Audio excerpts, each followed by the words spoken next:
Good evening my dear student, कैसे हैं आप सभी दोस्तों। एक बार फिर आप सभी का मैं हार्दिक स्वागत करता हूं, अभिनंदन करता हूं आपके अपने online educational platform education board पे, जहां पे हम हरियाणा जीके पढ़ रहे हैं। जैसा कि आप जानते हैं कि हमारी एक साइड हरियाणा जीके की थ्योरी की क्लासें चल रही है, दूसरी तरफ हम हरियाणा जीके के प्रीवियस ईयर क्वेश्चन पेपर कर रहे हैं।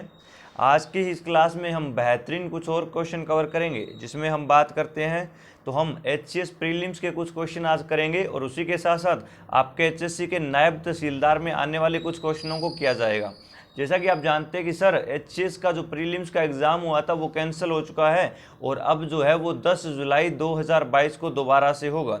तो उसके जो आपका अभी एग्ज़ाम कैंसिल हुआ था या उससे पहले HCS में जो भी कुछ क्वेश्चन पूछे गए थे उनके बारे में आप चर्चा करेंगे दोस्तों। चलिए शुरुआत करते हैं हम आज के अपने ज़बरदस्त सेशन की, जिसमें पहला क्वेश्चन कहता है कि हरियाणा के पंचकुला जिले के बारे में निम्न में से कौन सा कथन सत्य नहीं है। आपको सत्य या असत्य के बारे में बताना है, तो सत्य नहीं है वो बात बताइएगा।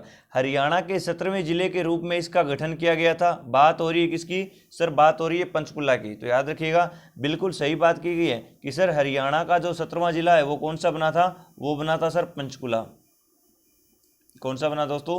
वो पंचकुला बना। अगर आप हम बात करें पंचकुला के गठन की, तो आप सभी जानते हैं 15 अगस्त 1995 को आपका पंचकुला जो है किससे लग हुआ था? सर ये अम्बाड़ा से लग हुआ था। किससे लग हुआ था? अम्बाड़ा से। तो याद रखिएगा 15 अगस्त 1995 को पंचकुला जिला जो है ये अम्बाड़ा से अलग होके कौन से नंबर का जिला बना था? तो ये आपका 17वां जिला बना था। कौन सा जिला बना था? 17वां जिला। चलिए ऑप्शन नंबर बी कहता है आपका पिंजौर पंचकुला का हिस्सा है। तो हम सभी जानते हैं सर कि जो पिंजौर है ये किसका हिस्सा है? पंचकुला के अंदर ही पड़ता है। पंचकुला में ही पिंजौर पड़ता है और इसी पिंजौर के पास आपने सुना हो मोरनी की पहाड़ियाँ पड़ती हैं, जिनमें हरियाणा की सबसे ऊंची चोटी पड़ती है। अगर आप बात करें तो आपने नाम सुना होगा कालका का, तो ये कालका भी किसका हिस्सा है? पंचकुला का। तो ऑप्शन बी भी आपका बिल्कुल राइट है कि सर पंचकुला के अंदर ही पिंजौर पड़ता है। ऑप्शन नंबर 3 कहता है आपका यह जिला किसी भी बारहमासी नदी से रहित है। बारहमासी नदी कौन सी होती है सर?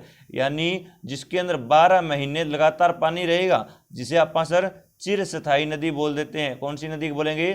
चिरस्थायी, जिसे हम सर निरंतर बहने वाली नदी बोल देते हैं। और ये कौन सी होती है सर? ये हमारी सदानीरा नदी भी होती है। और अगर आप बात करें सदानीरा नदी की, तो सर हरियाणा की सदानीरा नदी कौन सी कहलाती है? वो कहलाती है यमुना नदी। कौन सी कहलाएगी? यमुना नदी जो है वो आपकी क्या कहलाती है? वो कहलाती है आपकी क्या? बारहमासी नदी, चिरस्थायी नदी, निरंतर बहने वाली नदी आपकी कहलाती है। तो ऑप्शन नंबर सी भी सही है, क्योंकि सर पंचकुला के अंदर ऐसी कोई भी नदी हमने नहीं देखी। पंचकुला के अंदर आपकी एक नदी आती है, जो कौन सी है? मौसमी नदी है, बरसाती नदी है। और उस नदी का नाम क्या है? वो नदी है गग्गर, जो कि पंचकुला के कालका नामक स्थान पर प्रवेश करती है। जिसका उद्गम कहाँ से होता है? तो सर इसका जो उद्गम होता है वो होता है हिमाचल प्रदेश के सोलन जिले में पड़ने वाली डागशाही की पहाड़ियों से उसका उद्गम होता है। ऑप्शन नंबर डी कहता है यह जिला उस क्षेत्र में स्थित है जहां कोई भूकंप नहीं आया।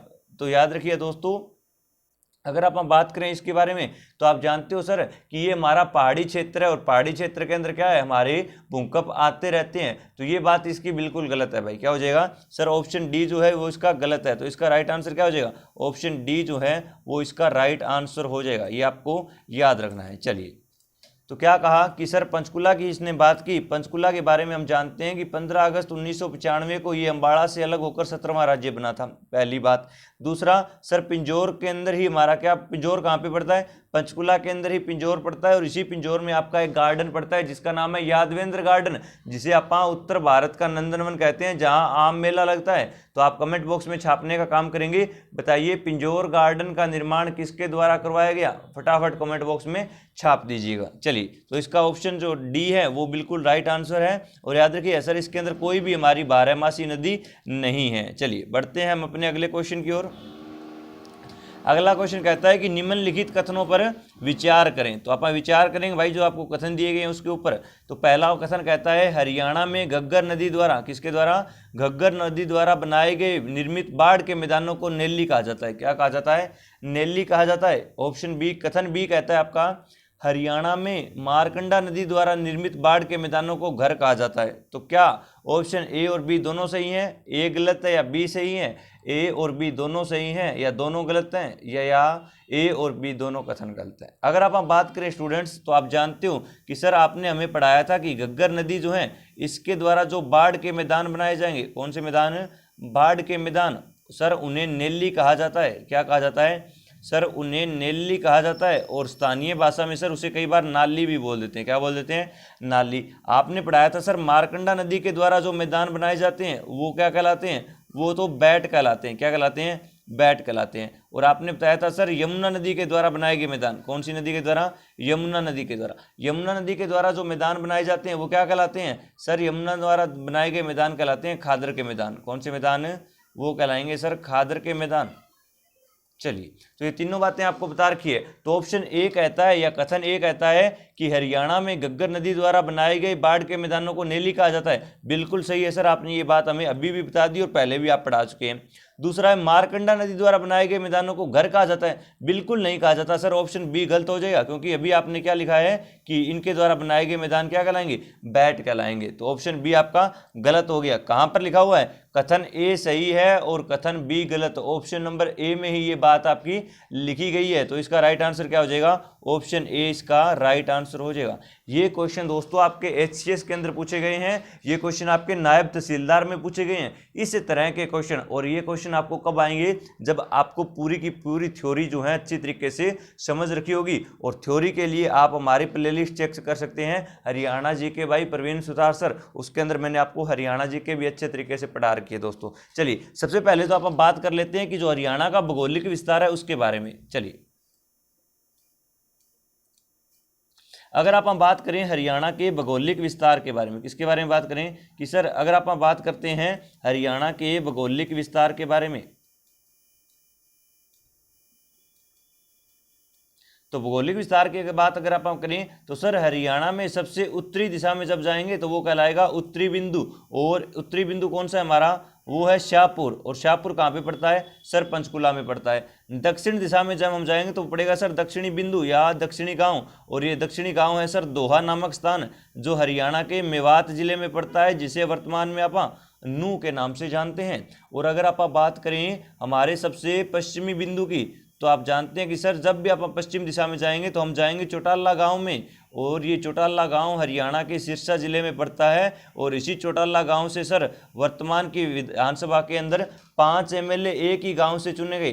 फटाफट कमेंट बॉक्स में छापिएगा कि वो 5 एमएलए कौन से हैं जो चौटाला गांव से संबंध रखते हैं, उनके नाम छापने का आप काम करेंगे। और अगर आप बात करें सर इसके पूर्वी बिंदु की, किसकी बात करें सर? अगर आप बात करें इसके पूर्वी बिंदु की, तो इसका पूर्वी बिंदु पड़ता है ताजेवाला। और ये ताजेवाला जो है ये यमुनानगर में पड़ता है। और ये ताजेवाला है, यहीं पर आपका एक बांध बनाया गया है। उस ताजेवाला बांध का उपनाम क्या है? ये आप कमेंट बॉक्स में छापने का काम करेंगे कि सर जो ताजेवाला बांध बनाया गया है इस बांध का उपनाम क्या है, ये आप कमेंट बॉक्स में छाप दीजिएगा। चलिए, अगर आप बात करें कि इसका जो भौगोलिक विस्तार है इसे कितने भागों में बांटा गया है? सर इसे 8 भागों में। इसे 8 भागों में किसने बांटा था?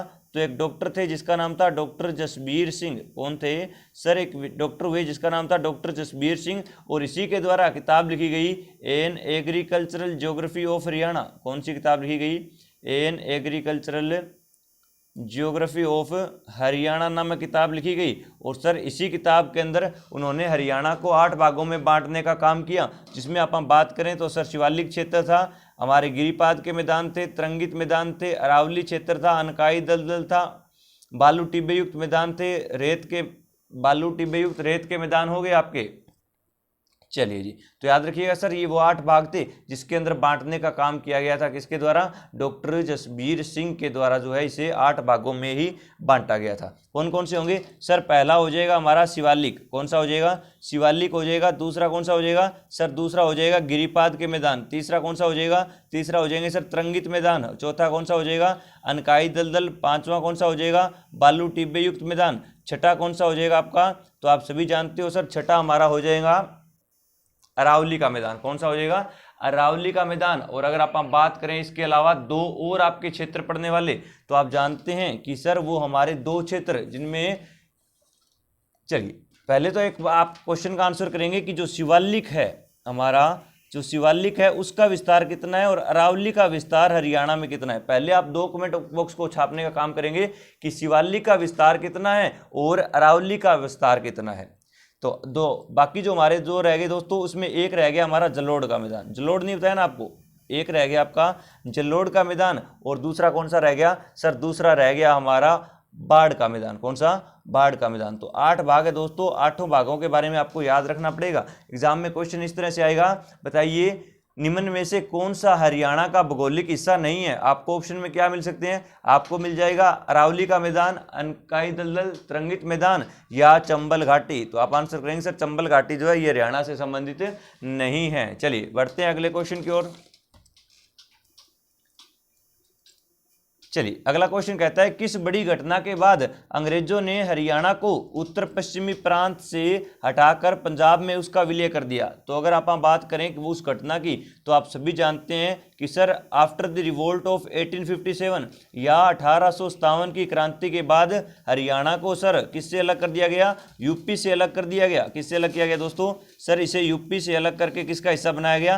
पंजाब का। क्वेश्चन ये भी पूछा जा सकता है, बताइए हरियाणा को पंजाब में कब मिलाया गया? आप आंसर करेंगे फरवरी 1858 में। कब मिलाया गया? फरवरी 1858 के अंदर ही इसे मिलाया गया था। तो याद रखिएगा 1857 की क्रांति से पहले किसका हिस्सा हुआ करता था? यूपी का। और यूपी के किस जनपद का हिस्सा हुआ करता था? आप आंसर कर देंगे सर कानपुर जनपद का हिस्सा हुआ करता था। और अगर आपसे पूछ लिया जाए हरियाणा अलग कब हुआ पंजाब से? 1 नवंबर 1966 को। कौन सा संविधान संशोधन हुआ था? 18वां संविधान संशोधन कब आया? 1966 में। 1 नवंबर 1966 को कौन सा राज्य बना? 17वां राज्य बना। कितना एरिया? 44,212 वर्ग किलोमीटर था। 1857 की क्रांति की बात आई है तो आप सभी जानते हैं कि सर 10 मई 1857 को हरियाणा के अंबाला कैंट नामक स्थान से इस क्रांति की शुरुआत हुई। और हम ये भी जानते हैं सर इस क्रांति का नेतृत्व पूरे हरियाणा की तरफ से करने वाला जो व्यक्ति था उसका नाम था राव तुलाराम। क्या नाम था? राव तुलाराम। फटाफट कमेंट बॉक्स में छाप दीजिए कि पलवल जो है आपका, वहां से 1857 की क्रांति का नेतृत्व किसने किया था? एक तो आप छापेंगे पलवल से 1857 की क्रांति का नेतृत्व करने वाला व्यक्ति, और दूसरा आप छापेंगे मेवात से क्रांति का नेतृत्व करने वाला व्यक्ति कौन सा हुआ था। दोनों बातें आप कमेंट बॉक्स में छापने का काम करेंगे। चलिए तब तक बढ़ते हैं हम अपने अगले क्वेश्चन की ओर। और अगला क्वेश्चन क्या कहता है, बताइए नूंह जिला हरियाणा के निम्न में से किस जिले को मिलाकर बनाया गया? अगर आप बात करें नूंह की, जो पहले मेवात के नाम से जाना जाता था, और मेवात से पहले जिसका नाम सत्यमेवपुरम हुआ करता था। क्या नाम था? सत्यमेवपुरम। मेवात नाम पड़ा था। यहाँ पर मुसलमानों की एक जाति पाई जाती थी जिसका नाम था मेव जाति। और याद रखिएगा हरियाणा के हिंदुओं को सब जबरदस्ती मुसलमान जिस व्यक्ति के द्वारा बनाया गया वो कहलाता है आपका फिरोज शाह तुगलक, जो तुगलक वंश का तीसरा शासक हुआ। और हम जानते हैं सर ब्राह्मणों के ऊपर भी जजिया लगाने वाला व्यक्ति कौन था? यही व्यक्ति था। जजिया क्या होता है सर? तो जजिया एक प्रकार का आपका टैक्स हुआ करता था, एक कर हुआ करता था, जो कि हमें किसको देना होता था? सर जो मुसलमान नहीं होते थे, यानी गैर मुसलमानों को ये टैक्स देना होता था। और पहले जो सबसे पहले जजिया कर लाया था वो मोहम्मद बिन कासिम लेकर आया था, लेकिन उसने ब्राह्मणों पर, विधवाओं पर और बच्चों पर टैक्स नहीं लगाया। लेकिन ऐसा शासक जिसने ब्राह्मणों पर भी जजिया टैक्स लगाने का काम किया वो था फिरोज शाह तुगलक। और आप जानते हो सर इस फिरोज शाह तुगलक के द्वारा हरियाणा में 4 शहर बसाए गए। उन 4 शहरों की अगर आप बात करें तो आप जानते हो 1351 में फतेहाबाद बसाया गया, फिर हिसार बसाया 1354 ईस्वी में, तीसरा इसने सिरसा में पड़ने वाला हरनीखेड़ा, और मेवात का कौन सा? फिरोजपुर जिरका नामक स्थान इसने बसाया था। सर ये फिरोज शाह तुगलक वही है जिसका हमें गुजरी अभिलेख मिला। सर इसके द्वारा अपनी पत्नी के लिए बनवाया गया गुजरी महल हमें मिला। फिरोज शाह तुगलक की हमें लाट मिलती है सर हरियाणा के हिसार जिले से। इसी के समय सर गोहाना का विद्रोह हुआ था। कौन सा विद्रोह हुआ था? सर इसी के समय में गोहाना का विद्रोह हुआ। इसी के द्वारा एक नहर का निर्माण करवाया गया जो पश्चिमी यमुना नहर के नाम से जानी जाती है। तो आपसे क्वेश्चन पूछा गया नूंह के बारे में, तो याद रखिएगा कि सर नूंह जिला जो है ये कुछ हिस्सा गुरुग्राम का और कुछ हिस्सा रेवाड़ी का लेकर बनाया गया। और जिस ऑप्शन में आपको ए और 2 दिखाई दे रहे हैं वही आपका राइट आंसर होगा। और ये आपको दिखाई दे रहे हैं ऑप्शन नंबर बी में सर ए और 2 दोनों दिए हुए हैं कि गुरुग्राम और रेवाड़ी से थोड़ा थोड़ा हिस्सा लेकर नूंह जिले को आपका बनाया गया था। तो ये बात आप याद रखेंगे दोस्तों। चलिए नूंह की बात आई है, फटाफट कमेंट बॉक्स में छाप दीजिएगा कि आपका जो नूंह जिला है ये कब बना था। फटाफट कमेंट बॉक्स में छाप दीजिएगा नूंह जो है ये जिले के रूप में कब बना था और ये किससे अलग होकर बना था। चलिए अगला क्वेश्चन है कि हरियाणा की रानिया रियासत को ब्रिटिश ईस्ट इंडिया कंपनी ने क्यों मिला लिया था? रानी रामकौर की अक्षमता के कारण, राजा अजीत सिंह के द्वारा विद्रोह के कारण, रानी चांद कौर की मृत्यु के कारण, या नवाब जाबित खान के विद्रोह के कारण। देखिए दोस्तों, जब हमने सुरजीअंजन गांव की संधि पढ़ी थी 1803 के अंदर, तब मैंने आपको बताया था कि 1803 की संधि के बाद मराठों ने हरियाणा को अंग्रेजों को सौंपने का काम किया गया, और उसी के बाद पूरे हरियाणा पर 1809-10 तक आते आते अंग्रेजों ने कब्जा किया। और जब इन्होंने अंग्रेजों ने कब्जा कर लिया तो इसी के बाद जो है, इसी के बाद क्या हुआ कि सर इसी के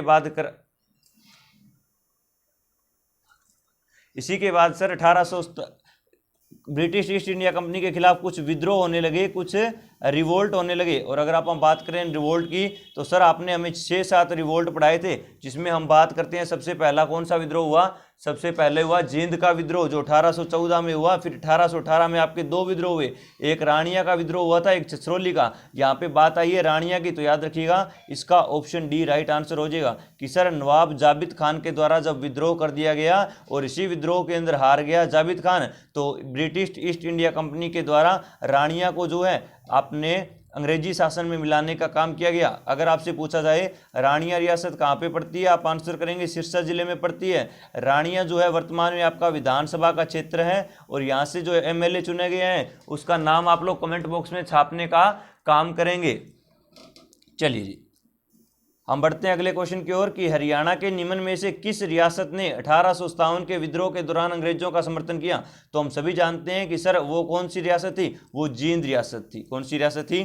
जींद रियासत थी, जिसके द्वारा अंग्रेजों का समर्थन किया गया। अगर आप बात करें पानीपत की, तो पानीपत से था इमाम अली कलंदर। कौन था सर? मौलवी इमाम अली कलंदर था। दुजाना से कौन था? डुड्डे खान का नाम सुना होगा आपने, तो डुड्डे खान था। बहादुरगढ़ से था बहादुर खान जंग। कौन था सर? बहादुर खान जंग हुआ करता था, यहाँ से नेतृत्व। और अगर आपसे पूछ लिया जाए बताइए जींद रियासत का नेतृत्व उस समय कौन कर रहा था? फटाफट कमेंट बॉक्स में छापने का काम करेंगे कि अंग्रेज समर्थन रियासत जो जींद है, ये उस समय सबसे बड़ी रियासत हुआ करती थी, सबसे महत्वपूर्ण रियासत हुआ करती थी हरियाणा की। और इसका नेतृत्व करने वाला कौन था जिसने अंग्रेजों का साथ दिया था? चलिए कमेंट बॉक्स में छाप दिया होगा अब तक आपने। बढ़ते हैं अगले क्वेश्चन की ओर। बताइए टिपरा पहाड़ियां हरियाणा में किस नदी के उत्तर में स्थित है? घग्गर के, यमुना के, सरस्वती के, या मारकंडा के? तो याद रखिएगा सर टिपरा और मोरनी की 2 तरह की पहाड़ियां पड़ती है। कौन सी सर? एक तो टिपरा की पहाड़ियां हैं और एक है मोरनी की पहाड़ियां। अगर आप बात करें तो मोरनी की पहाड़ियां तो सर पंचकुला में है। कहाँ पे हैं? पंचकुला में है। लेकिन अगर आप बात करें कि सर टिपरा और मोरनी के बीच से हमारी एक नदी बहने का काम करती है। और अगर आप इस बात, 1 मिनट होल्ड करेंगे।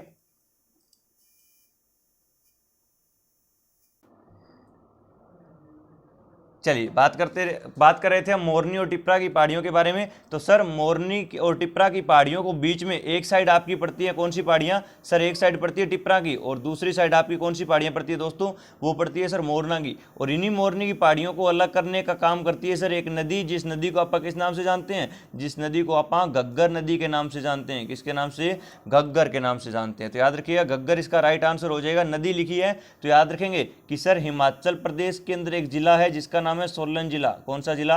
सोलन जिला, जिसकी हाइट कितनी है? 1927 मीटर। और 1927 मीटर की ऊंचाई से सर एक नदी निकलने का काम करती है, जहां पे एक पहाड़ी पड़ती है जिसका नाम है डागशाही की पहाड़ी। कौन सी पहाड़ी है दोस्तों? डागशाही की पहाड़ी। और यहीं से बहती हुई एक नदी हरियाणा में सबसे पहले जिस स्थान पर प्रवेश करती है उसका नाम है कालका। कालका जो पंचकुला में पड़ता है, वहाँ से नदी बहती हुई अगली आती है अंबाड़ा नामक स्थान पर। अंबाड़ा से ये बहती हुई कैथल जिले में आने का काम करती है। कैथल से आपकी पंजाब में चली जाती है, और पंजाब से बहती हुई ये आगे चलकर फतेहाबाद के टोहाना नामक स्थान पर प्रवेश करती है। और याद रखिएगा सर इसी टोहाना से बहती हुई ये आगे सिरसा जिले में जाती है।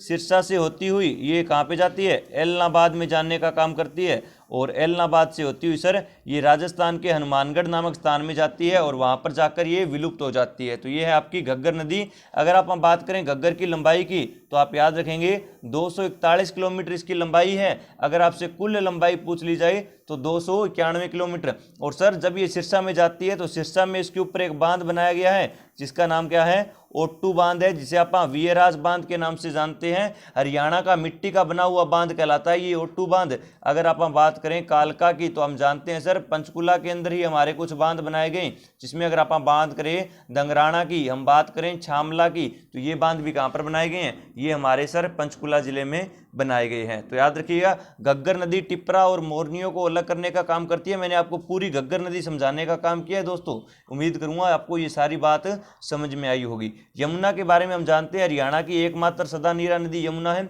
मारकंडा का दूसरा नाम अरुणा है। और सरस्वती के बारे में जानते हैं ऋग्वेद कालीन नदी है, वर्तमान में विलुप्त हो चुकी है। सरस्वती का नाम आया है, कमेंट बॉक्स में छापिएगा कि सरस्वती नदी के लिए कौन सा बोर्ड बनाया गया है। कमेंट बॉक्स में आप लोग छापने का ये काम करेंगे कि सरस्वती नदी के लिए खुदाई के लिए हरियाणा सरकार ने कौन सा बोर्ड है जो बनाया है और ये बोर्ड कब बनाया गया, दोनों कमेंट बॉक्स में छापने का काम आप लोग करेंगे। चलिए बढ़ते हैं हम अपने अगले क्वेश्चन की ओर। अगला क्वेश्चन कहता है कि हरियाणा में इस झील का निर्माण वर्ष 1958 कब, वर्ष 1958 के अंदर आपकी एक झील बनाई गई। आपको बताना है ये झील आपकी कौन सी है, जो ली कार्बूजियर। और आप जानते हो सर ली कार्बूजियर का नाम आते ही हमारा दिमाग की बत्ती जलती है और हम एक ही नाम जानते हैं, वो क्या होगा, चंडीगढ़ होगा। क्या हो जाएगा, चंडीगढ़। क्वेश्चन पढ़ने की जरूरत नहीं है, जब आप चंडीगढ़ के बारे में पढ़ते हैं तो आप जानते हैं कि सर चंडीगढ़ को बसाने का सपना देखा था जवाहरलाल नेहरू के द्वारा और इसकी स्थापना 1952 में की गई। 114 किलोमीटर स्क्वायर में फैला हुआ हरियाणा की राजधानी चंडीगढ़, हरियाणा व पंजाब की संयुक्त राजधानी चंडीगढ़, भारत का एक केंद्र शासित प्रदेश चंडीगढ़ सर। और इसी की ही संरचना का काम सबसे पहले 1950 में अल्बर्ट मेयर और मैथ्यू नोविक को दिया गया। लेकिन सर एक विमान हादसे के अंदर, एक विमान दुर्घटना के अंदर उन दोनों की मृत्यु हुई। तो इसके बाद अगला जो कॉन्ट्रैक्ट दिया गया वो दिया गया सर ली कार्बूजियर नाम के एक फ्रांसीसी व्यक्ति को,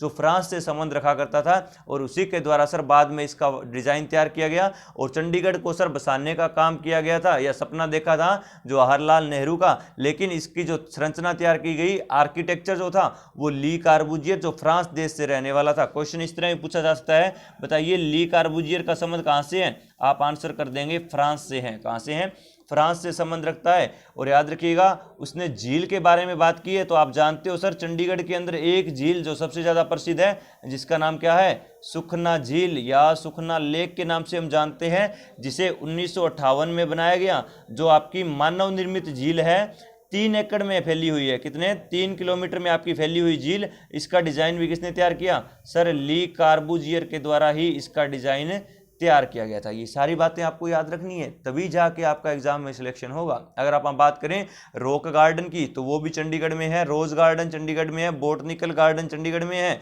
आपका एथलेटिक क्लब है, शूटिंग रेंज है, चंडीगढ़ क्रिकेट स्टेडियम है, हॉकी स्टेडियम है। ये सारी चीजें आपकी कहाँ पे पड़ती हैं सर, ये सारी की सारी चीजें हमारी चंडीगढ़ के अंदर पड़ती है। एक क्वेश्चन का आप आंसर देने का काम करेंगे डियर स्टूडेंट। जैसा कि आप जानते हैं कि सर पंजाब जो आपका चंडीगढ़ है, ये हरियाणा व पंजाब की राजधानी भी है सर, ये केंद्र शासित प्रदेश भी है। तो आप हमें एक आंसर दीजिएगा, बताइएगा पंजाब का वर्तमान में प्रशासक या इसका जो कार्यभार संभाल रहा है वो कौन संभालता है। इस बात को आप कमेंट बॉक्स में छापने का काम करेंगे। तब तक हम बढ़ते हैं अपने अगले क्वेश्चन की ओर। और अगला क्वेश्चन कहता है, बताइए हरियाणा का रोज का मेव औद्योगिक ई स्टेट कौन सा है। अगर आप बात करें कि ये औद्योगिक ई स्टेट कौन सा है, तो आप सभी जानते हैं सर ये कौन सा हो जाएगा, ये हो जाएगा हमारा गुरुग्राम जिला। कौन सा हो जाएगा सर, ये कहलाएगा गुरुग्राम। तो राइट आंसर कौन सा हो जाएगा, ऑप्शन डी हमारा राइट आंसर हो जाएगा। बात आई है औद्योगिक की, तो हम बात कर लेते हैं गुरुग्राम में लगे हुए उद्योगों के बारे में।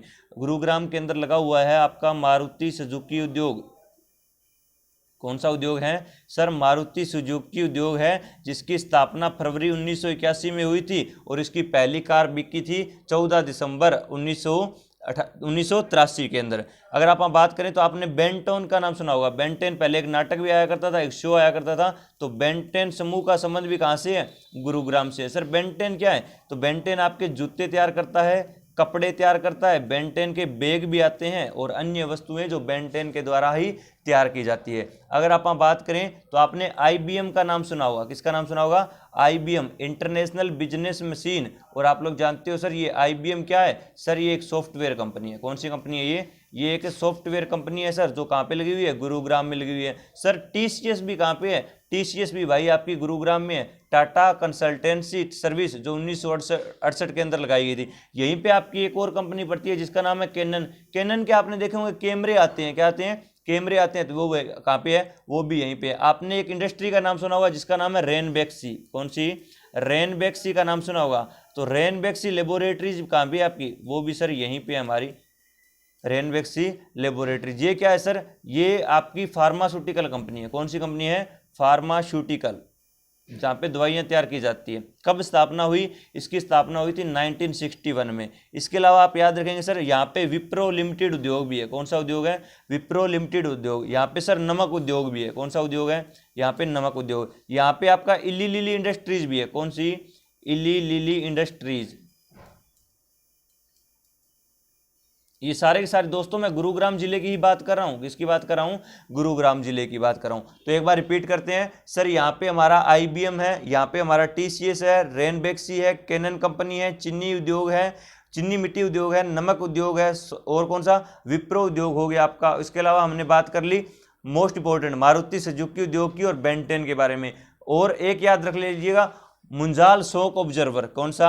मुंजाल शॉक ऑब्जर्वर भी कहाँ पे है? सर ये भी हमारा गुरुग्राम के अंदर ही है। सारी बातें आपको याद रखनी है, मोस्ट इंपॉर्टेंट बातें मैंने आपको यहाँ पे कवर करवा दी है। चलिए अगला है खोखरा कोट स्थल हरियाणा के किस जिले में स्थित है? तो अगर आप बात करें खोखरा कोट की, तो आप जानते हो सर यहाँ से हमें मिले थे इंडो ग्रीक सिक्के। कौन से सिक्के मिले थे? इंडो ग्रीक सिक्के। और सर ये हरियाणा के किस स्थान पे पड़ता है? ये हरियाणा के रोहतक जिले में पड़ता है। रोहतक जिले के अंदर पड़ता है आपका खोखरा कोट, और यहीं से हमें मिले थे इंडो ग्रीक सिक्के मिले थे। क्या मिले थे? इंडो ग्रीक सिक्के। चलिए अगला है, हरियाणा में राष्ट्रीय आर्द्र भूमि संरक्षण कार्यक्रम के अंतर्गत कितनी आर्द्र भूमियों को मान्यता दी गई? तो हम सभी जानते हैं सर 2 आर्द्र भूमियों को। लेकिन अगर आप बात करें तो हरियाणा के अंदर सर 1400 से भी ज़्यादा क्या है? आर्द्र भूमियाँ हैं, लेकिन 2 को मान्यता दी गई। जिसमें अगर आप आर्द्र भूमि की बात करें तो एक तो आपने बिंडावास झील का नाम सुना होगा।